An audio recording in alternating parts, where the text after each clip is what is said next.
बलगम यानी कि म्यूकस शरीर के विभिन्न हिस्सों में एक प्रकार का गाढ़ा तरल होता है जो हमारे श्वसन तंत्र यानी कि रेस्पिरेटरी सिस्टम और पाचन तंत्र यानी कि डाइजेस्टिव सिस्टम में पाया जाता है।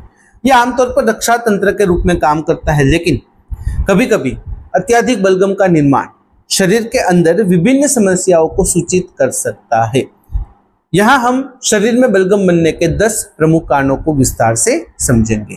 तो आइए बिना देरी किए आज के वीडियो की शुरुआत करते हैं। नंबर 1 है सर्दी, खांसी और फ्लू।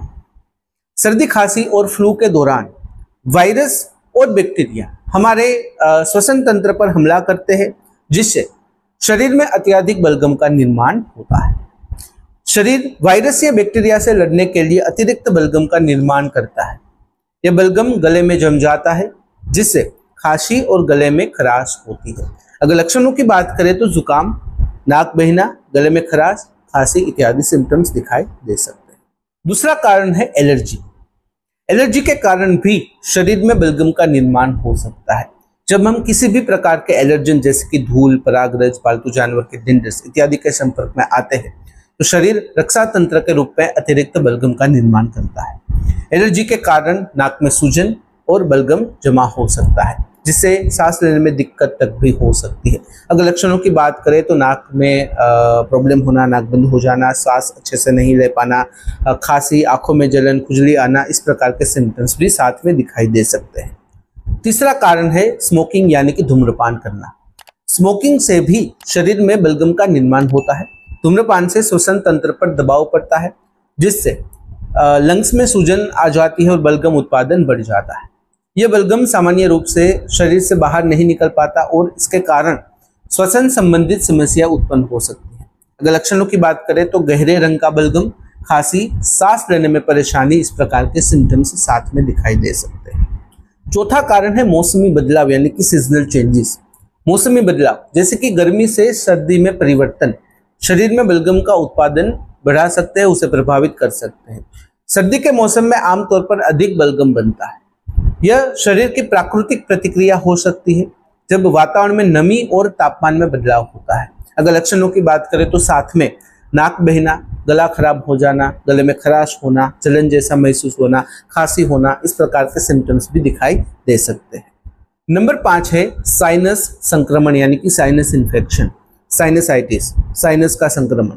उसके दौरान नाक और साइनस में सूजन हो जाती है और इससे अत्यधिक बलगम का निर्माण हो सकता है। यह बलगम नाक में जम जाता है और गले तक पहुंच सकता है। अगर लक्षणों की बात करें तो नाक बंद हो जाना, सिर दर्द, चेहरे में दबाव महसूस होना, गले में बलगम का जमाव हो जाना, गले में जलन या फिर खांसी की परेशानी होना, इस प्रकार के सिम्टम्स साथ में दिखाई दे सकते हैं। छठा कारण है दमा यानी कि अस्थमा। दमा एक पुरानी श्वसन समस्या है जिसमें श्वसन नलिका में सूजन और बलगम का निर्माण होता है।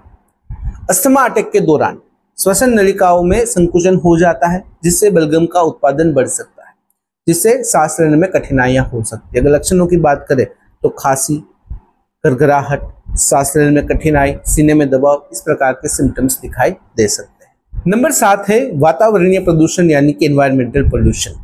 वातावरणीय प्रदूषण जैसे कि धूल, धुआं और गैसों के संपर्क में आने से श्वसन तंत्र में जलन हो सकती है, सूजन भी हो सकती है। यह बलगम का उत्पादन बढ़ा सकते हैं। प्रदूषण के कारण शरीर को इन तत्वों से बचने के लिए अतिरिक्त बलगम का उत्पादन करना पड़ता है। अगर लक्षणों की बात करें तो खांसी, नाक बंद हो जाना, गले में खराश होना, गले में जलन होना, इस प्रकार की समस्या सामने आ सकती है। साथ ही साथ कभी कभार सांस लेने में दिक्कत तक भी हो सकती है। 8वां कारण है पाचन समस्या यानी कि डाइजेस्टिव इश्यूज।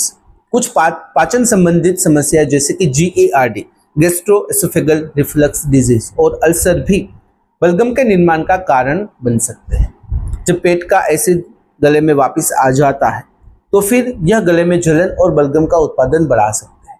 यह बलगम गले और श्वसन तंत्र में महसूस हो सकता है। अगर लक्षणों की बात करें तो साथ ही साथ पेट में जलन, गले में खराश, खांसी, जलन इत्यादि प्रॉब्लम्स यानी कि सिम्टम्स भी सामने आ सकते हैं। नंबर 9 है फंगल इन्फेक्शन। फंगल इन्फेक्शन भी श्वसन तंत्र में बलगम का निर्माण का कारण बन सकता है। यह संक्रमण अधिकतर उन लोगों में पाया जाता है, उन लोगों को होता है जिनकी इम्यूनिटी यानी कि रोग प्रतिरोधक क्षमता बहुत ही कमजोर होती है, इम्यूनो कम्प्रोमाइज्ड होते हैं। फंगल इन्फेक्शन के दौरान नाक और गले में बलगम जमा हो सकता है, जिससे खांसी और सांस लेने में दिक्कत हो सकती है। इसके अलावा नाक बंद हो जाना, गले में खराश, इस प्रकार के सिम्टम्स भी दिखाई दे सकते हैं। Last but not least, number 10 है हार्मोनल असंतुलन यानी कि हार्मोनल इम्बैलेंस। कुछ हार्मोनल असंतुलन जैसे कि गर्भावस्था के दौरान या फिर थायराइड विकारों के कारण भी शरीर में बलगम का निर्माण हो सकता है। हार्मोनल परिवर्तन श्वसन तंत्र को प्रभावित कर सकते हैं, जिसके कारण बलगम का उत्पादन बढ़ सकता है। अगर लक्षणों की बात करें तो गले में सूजन, खांसी, सांस में घुटन महसूस होना, सांस लेने में दिक्कत होना, इस प्रकार की समस्या हो सकती है, लेकिन इसमें बहुत ही कम इस प्रकार के सिम्टम्स दिखाई दे सकते हैं। अगर इस वीडियो से रिलेटेड कोई भी सवाल है कमेंट में बेझिझक पूछ सकते हो। कमेंट में अगर आप अनकंफर्टेबल हो डायरेक्टली मुझे मेल कर सकते हो qna.hm@gmail.com पर। तो फिलहाल इस वीडियो में बस इतना ही।